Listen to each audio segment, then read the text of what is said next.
Hello, and welcome to Catholicism in the Car. My name is Parker Zerbal.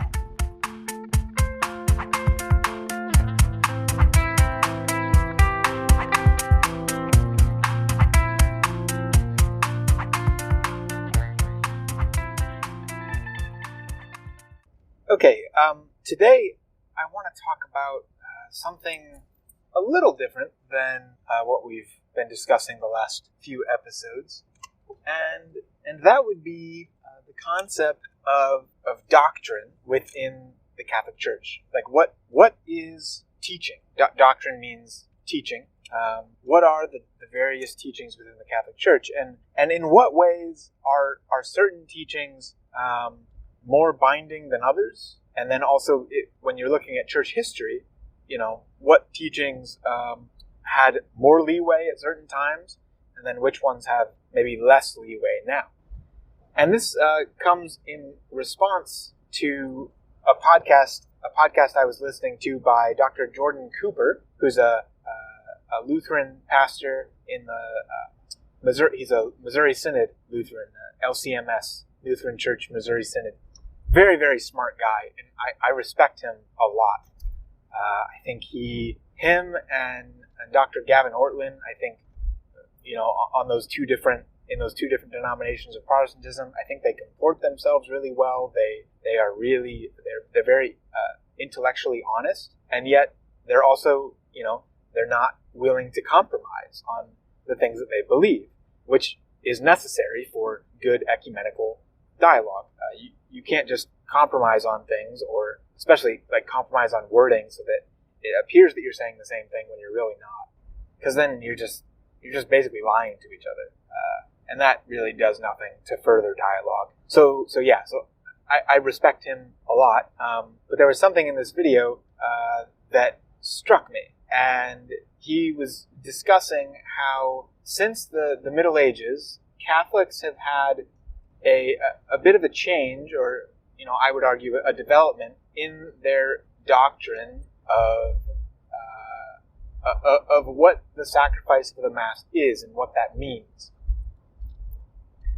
And he says in the Middle Ages, especially around the time of Martin Luther during the Reformation, there were a number of those within the Catholic Church who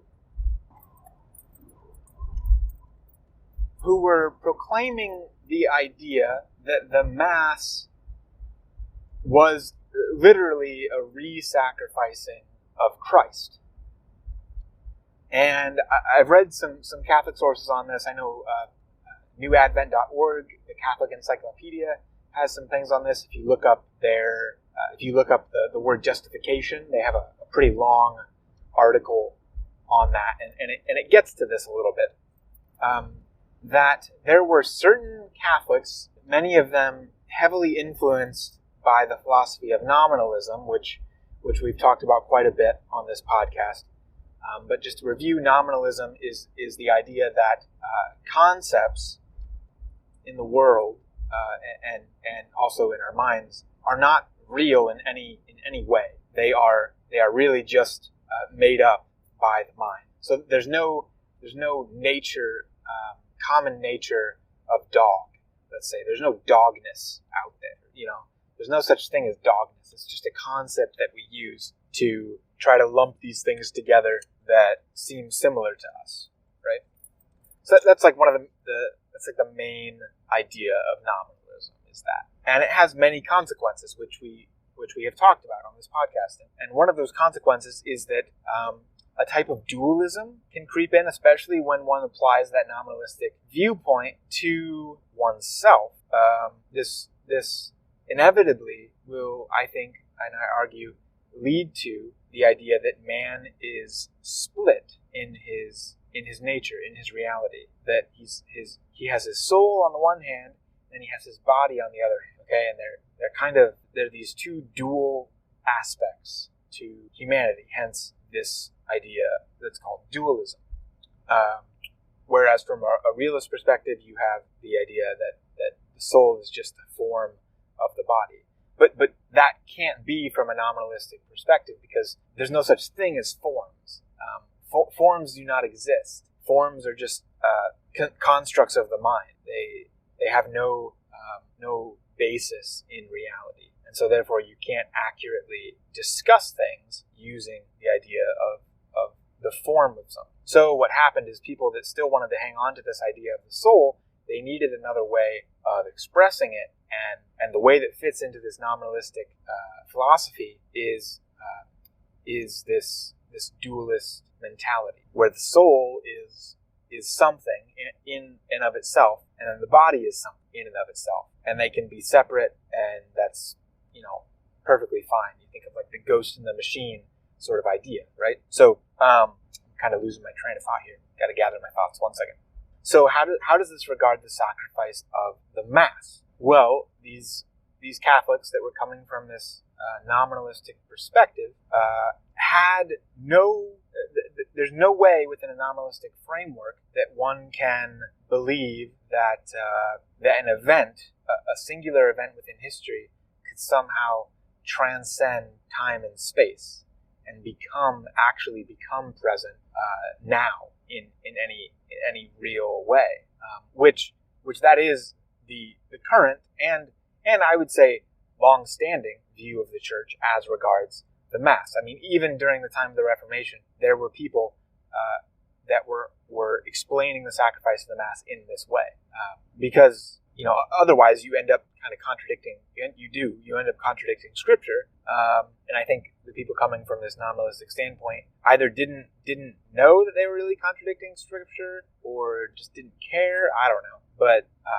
you can see how from that starting point of believing that there is no that forms don't exist, universals don't exist, the only things that exist in that way are just constructs of the mind.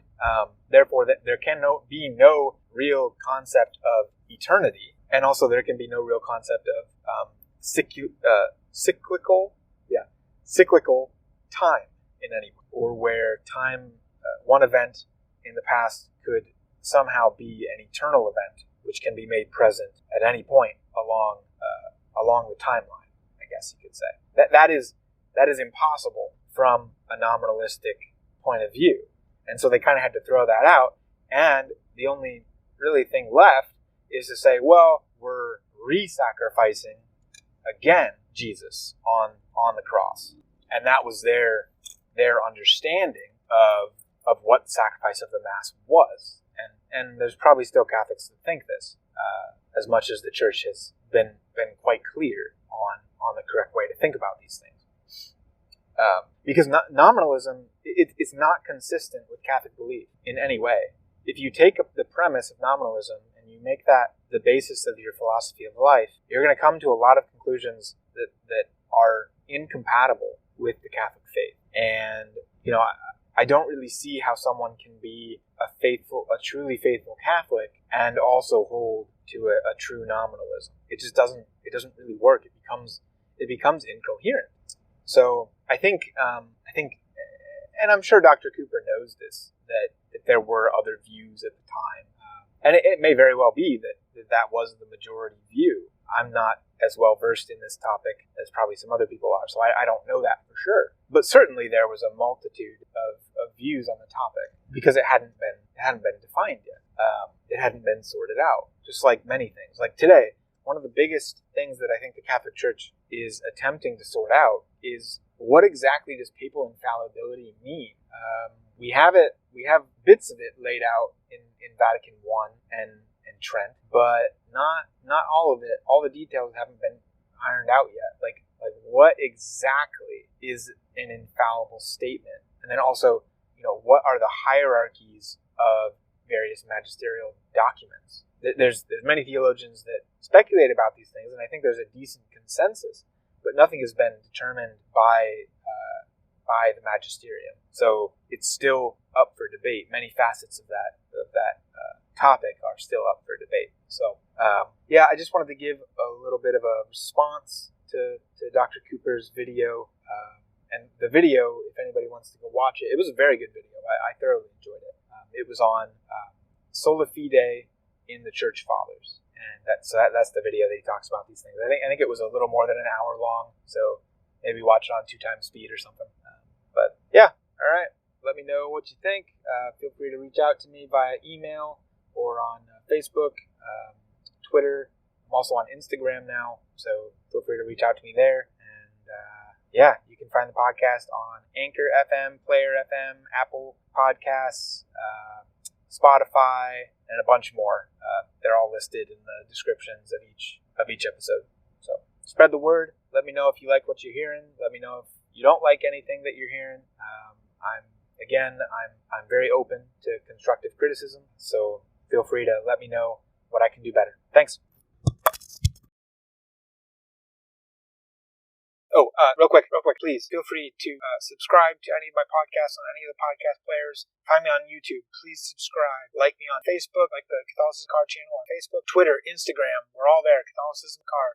And then I also have a Patreon account if you wish to support what I do at this podcast and this YouTube channel. And you can also support us on Anchor.fm. There's a support button there you click on. I also have links to all this on my website's support page at www.catholicisminthecar.com.